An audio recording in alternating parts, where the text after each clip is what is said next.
saya Muhammad Fahri.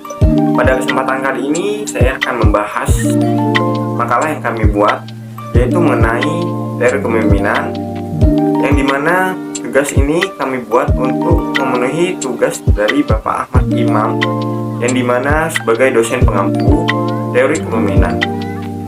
Pertama-tama saya akan memperkenalkan anggota kelompok saya, yang dimana di dalamnya meliputi Mas Zarkasi Wahyudi, Mas Rizal Ferlianto, dan Mas Devi Aziz, dan yang terakhir Muhammad Fahri Firdausi.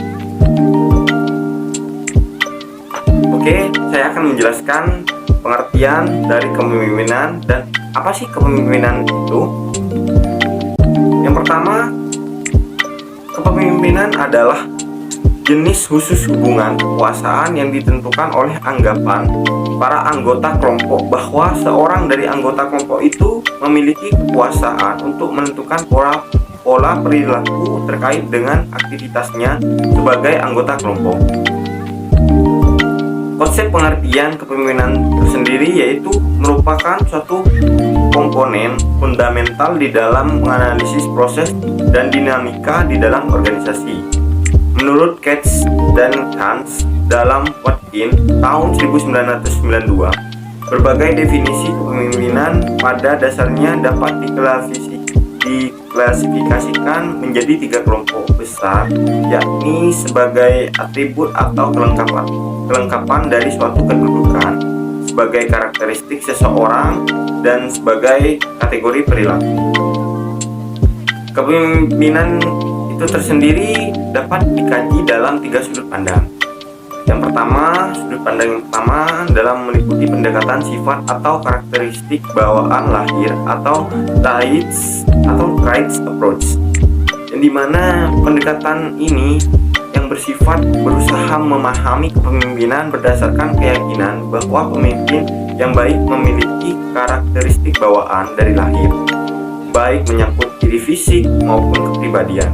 Sementara itu, dari paparan Gibson, Evenpich, dan Donnelly tahun 2000 dan Hoy dan Miskell tahun 2008 dapat dirangkumkan sifat-sifat yang dapat membentuk kepemimpinan yang efektif sebagai berikut, yang dimana meliputi 2 pengertian sifat-sifatnya yang mencakup seluruhnya, yaitu yang pertama kepribadian, yang dimana di dalamnya tingkat semangat yang bersinergi, yang punya energi dalam percaya diri, tahan stres, dan bisa mengendalikan emosional, mempunyai kedewasaan, dan mempunyai integritas ekstroversi.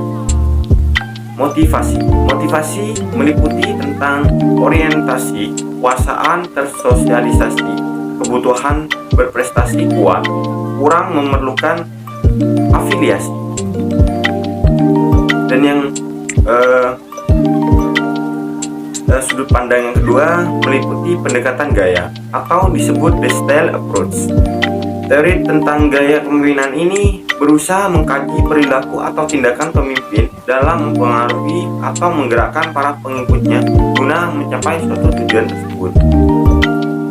Berdasarkan tindakan pimpinan dalam memotivasi dan memberikan penjelasan kepada anggotanya, maka dikenal adanya kepemimpinan direktif, suportif, partisipatif, dan achievement oriented.